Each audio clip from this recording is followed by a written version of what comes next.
저는 운동을 좋아해서 올림픽, 월드컵 이런 거를 이제 챙겨 보는데 올림픽에는 많은 종목들이 있습니다. 올림픽 하면 우리나라 선수들 출전하는 걸 이제 주로 찾아보시기도 하고 예전에는 막 많은 종목들을 이렇게 방송해 줬는데 요즘은 좀 줄어든 것 같아요. 근데 그 가운데 이 올림픽의 꽃을 마라톤이라고 이제 표현을 하죠. 그 이유는 마라톤이 이 올림픽의 정신을 가장 잘 담고 있는 종목이기 때문입니다. 인간의 한계, 인내, 의지 이것을 가장 극적으로 보여주고 어떤 화려한 기술이 필요한 것도 아니고 순식간에 역전이 되거나 이런 모습이 없이 끝까지 최선을 다했을 때에 그 사람이 좋은 결과를 낼 수 있다라는 것이 이 마라톤이기 때문이죠. 그래서 마라톤이 하이라이트 종목입니다. 모든 올림픽 폐회식 전에 있는 마지막 종목이 마라톤인 이유도 이러한 이유 때문입니다. 그래서 이러한 마라톤을 우리 인생에도 비유하기도 하죠. 인생은 짧은 전력 질주가 아니라 긴 호흡의 여정이기 때문에 우리가 이 세상을 살아갈 때에 마라톤과 같다라는 표현을 많이 합니다. 또한 어느 한순간의 성공과 실패로 그 사람을 평가할 수 없고 마지막이 되어서야 그 사람이 어떤 사람인지 평가될 수 있는 부분이 있기 때문이고 또한 인생에 고비가 있으면 기회가 있고 또 언덕이 있으면 내리막이 있고 또 앞지를 때가 있으면 뒤처지는 모습 이것이 우리 인생과 또 마라톤 경기에서 일어나는 모습이 있기 때문이죠. 그래서 이 마라톤은 경기에서는 누가 먼저 도착하냐에 따라서 1등, 2등, 3위를 이렇게 나누지만 대부분은 그 마라톤 경기를 끝까지 완주했느냐에 대하여서 사람들이 많이 평가하기도 하고 인생이 그래서 마라톤 같다라는 얘기를 하고 있습니다. 근데 인생만 마라톤 같을까요? 보니까 우리가 하는 신앙생활도 마라톤과 같다라는 걸 발견하게 됩니다. 오늘 사도 바울이 말하는 디모데후서 4장 7절이 그 부분입니다. 나는 선한 싸움을 싸우고 나의 달려갈 길을 마치고 믿음을 지켰으니 아멘. 이 디모데후서는 사도 바울이 순교하기 전 이제 임박했을 때 이제 기록한 서신입니다. 그래서 자신이 그동안 살아왔던 모습, 자신이 그동안 했던 신앙의 모습, 자신이 그동안 지켰던 믿음의 모습을 가지고 스스로에 대하여서 이렇게 생각해서 쓰고 있는 것이죠. 또 유언장과 같은 이 서신에서 바울은 예수님께서 주신 그 진리와 그 믿음을 끝까지 간직한 채 끝까지 신뢰하며 지금까지 살아왔음을 또 충성되게 살아왔음을 고백하는 모습입니다. 우리가 이미 알고 있지만 바울의 삶이 어떻게 완전히 바뀌었는지 알고 있지 않습니다. 그래서 예수님을 만나고서는 그의 삶의 목적지가 완전히 변했습니다. 그리고 그 하나님의 부르심에 합당한 삶이 하나님이 인정하고 하나님이 만족하고 하나님이 기뻐하실 때까지 끝까지 그의 삶을 살았다라는 것이죠. 말로 닿을 수 없는 고난을 겪었고 치열하게 살아가면서 복음을 전하는 이유는 자신의 명예와 자신의 이름과 사람들로부터의 인정이 아니라 오직 이것은 하나님이 주신 사명이었으며 하나님께만 인정받기 위해서 살아왔다라는 것이죠. 그래서 이제 바울은 뭐라고 이야기하냐면 이후에 의로우신 재판장이신 하나님께서 승리를 선언하실 때에 그 심판을 위한 승리이지만 그 가운데 이제 인정받고 그것으로 인해 상을 받을 것을 기대한다라고 말하고 있습니다.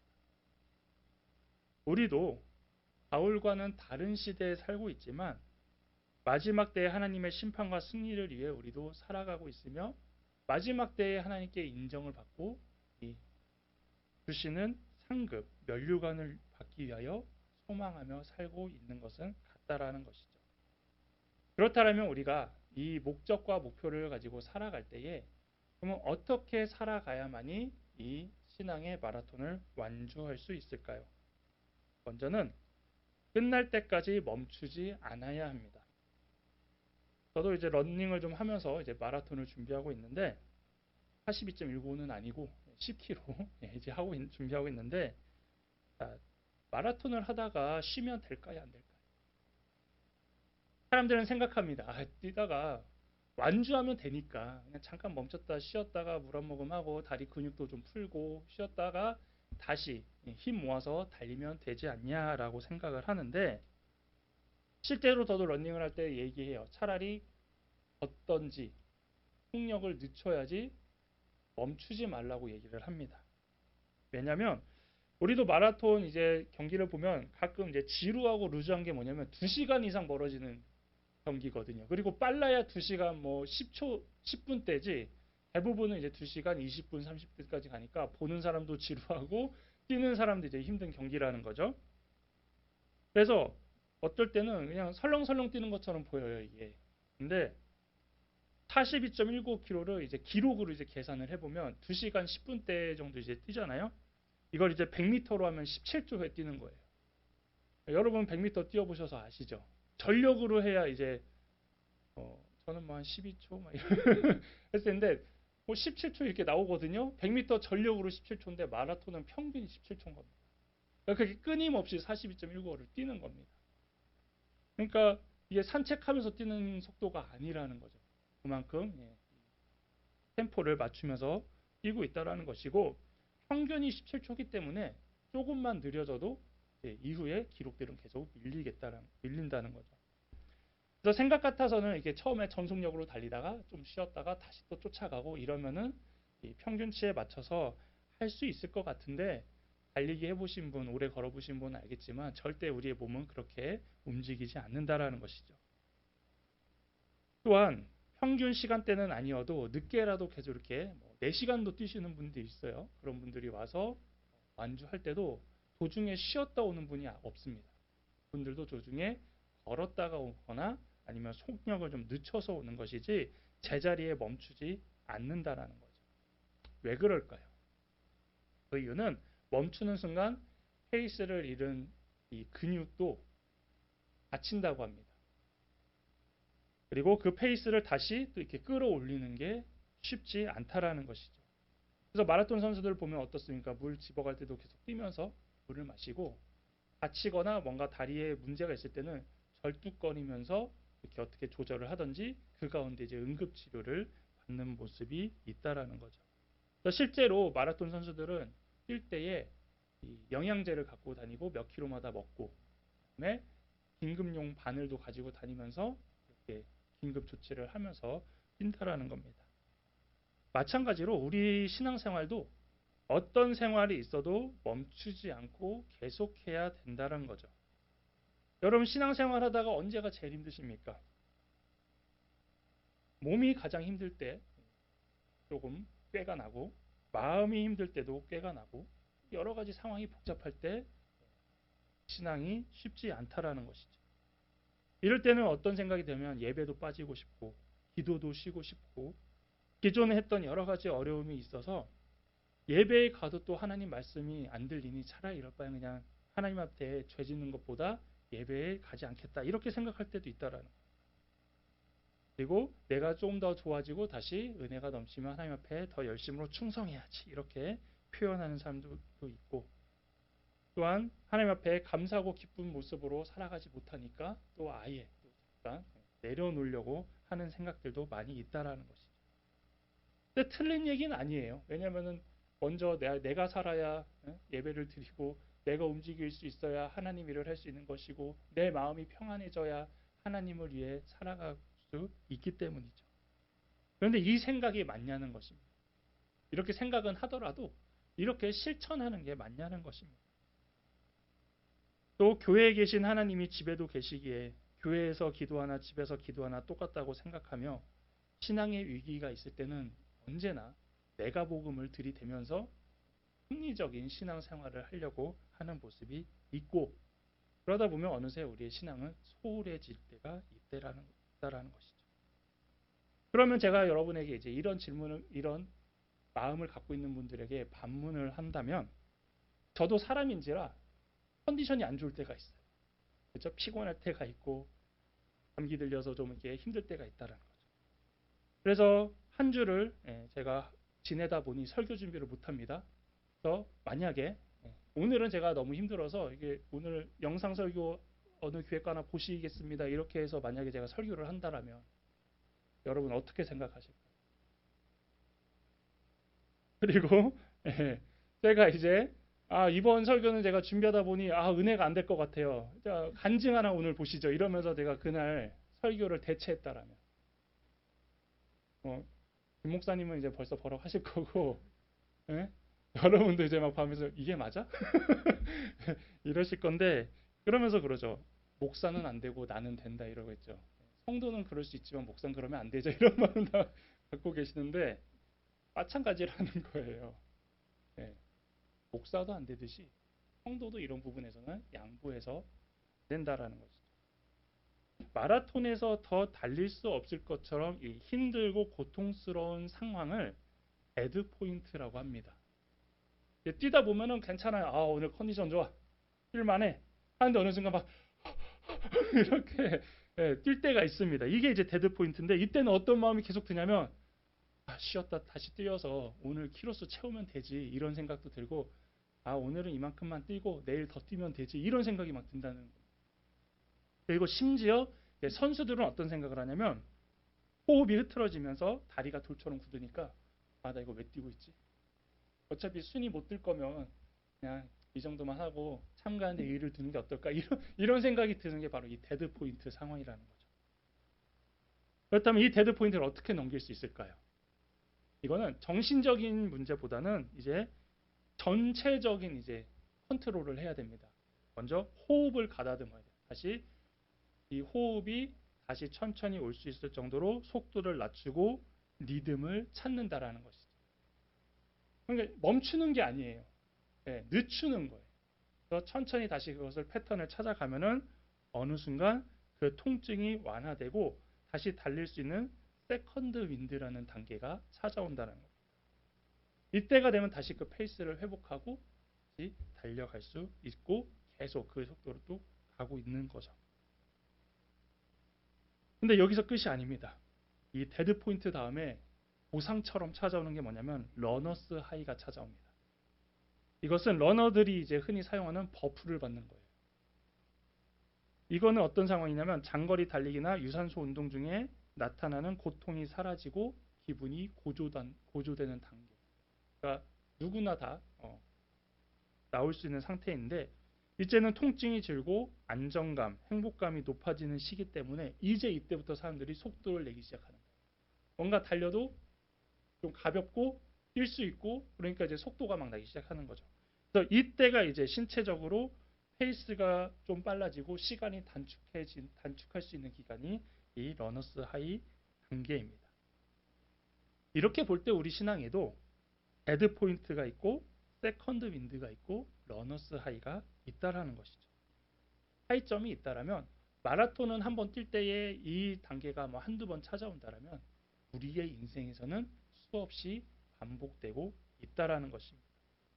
그래서 중요한 것은 우리 신앙이 데드 포인트 단계라도 하더라도 앞에서 말한 것처럼 절대 주저하거나 쉬려고 하는 것이 아니라 도전을 하라는 것입니다. 그래서 계속 달리고 있어야 된다는 것이죠. 그래서 신앙도 페이스 조절을 해야지 그 자리를 떠나면 안 된다는 겁니다.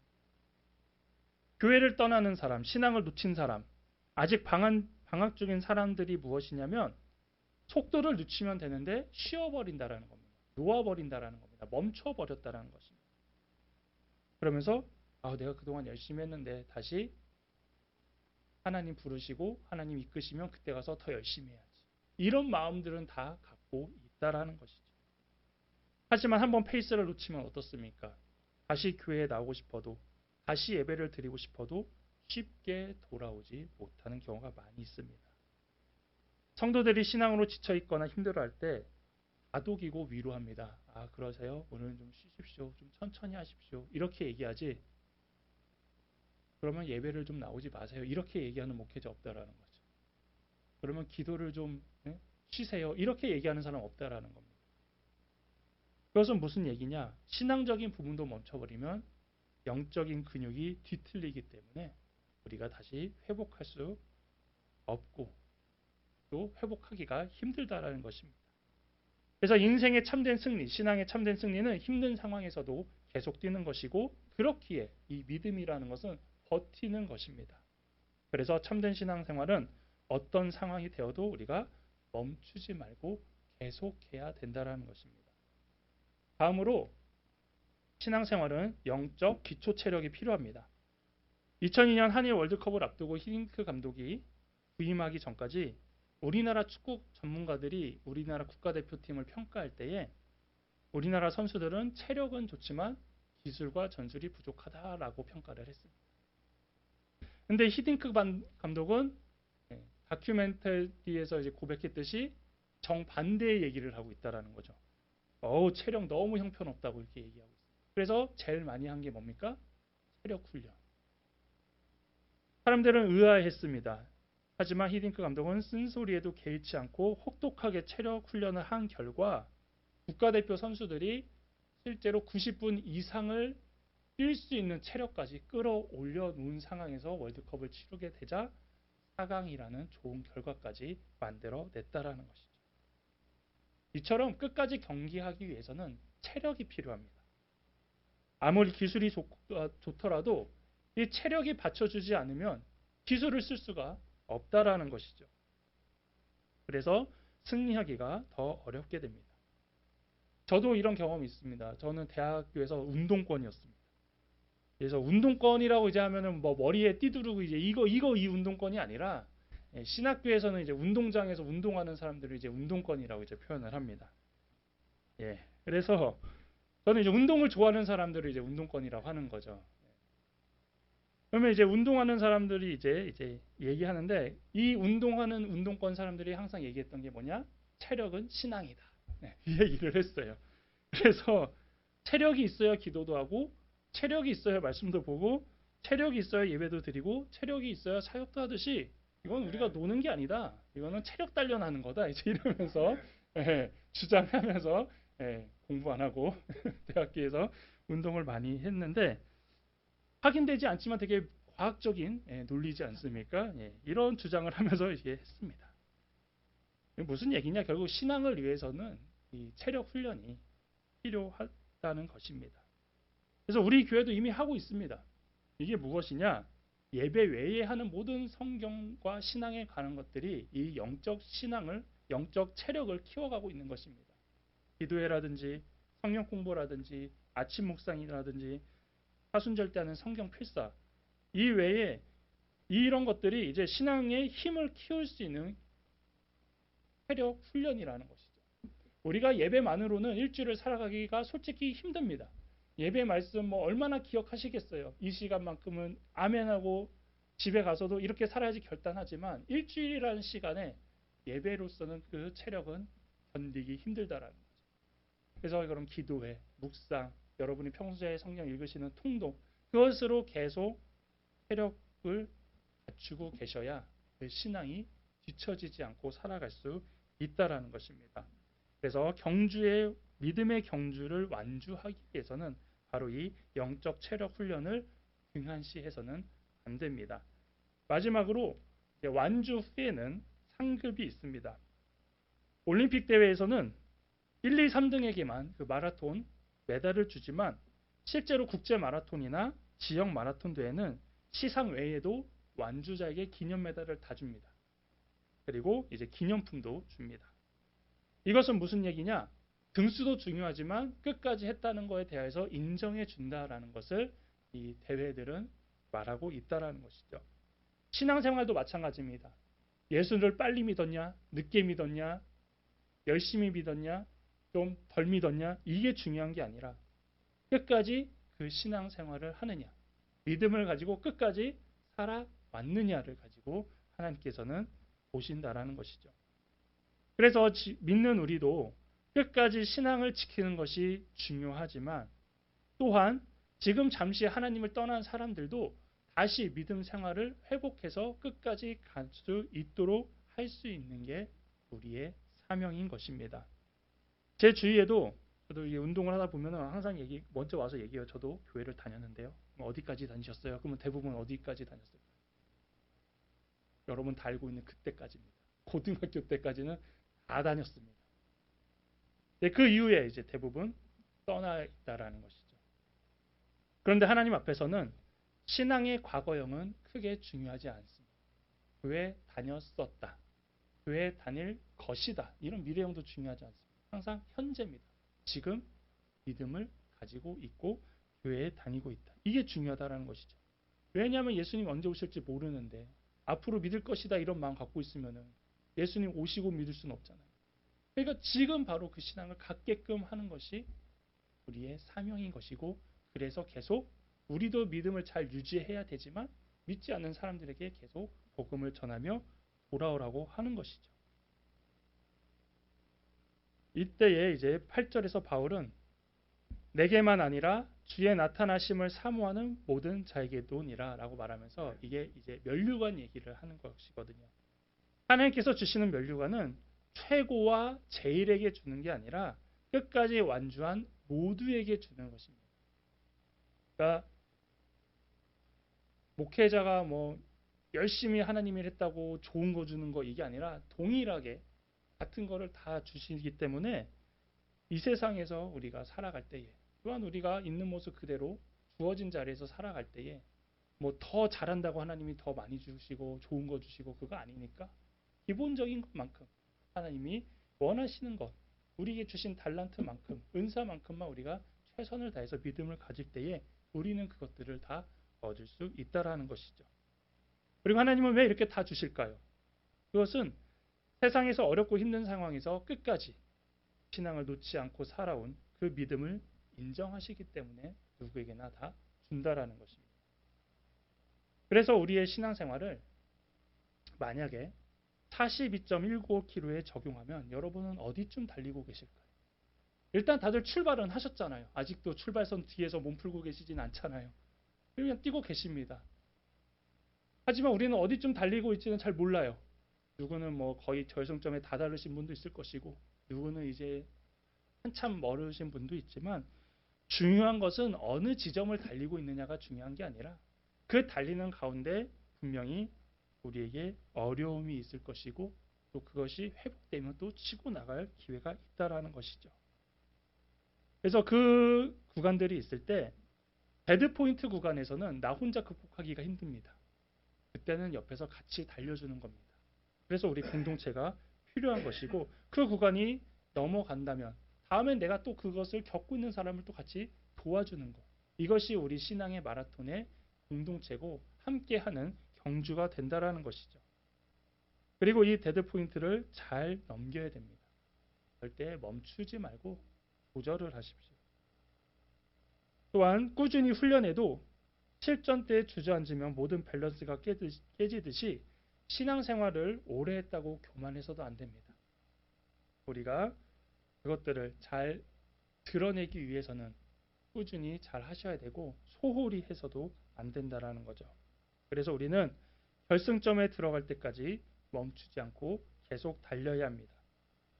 주님은 열심히 신앙의 경주를 하고 있는 여러분의 곁에서 지금도 말씀하고 계십니다.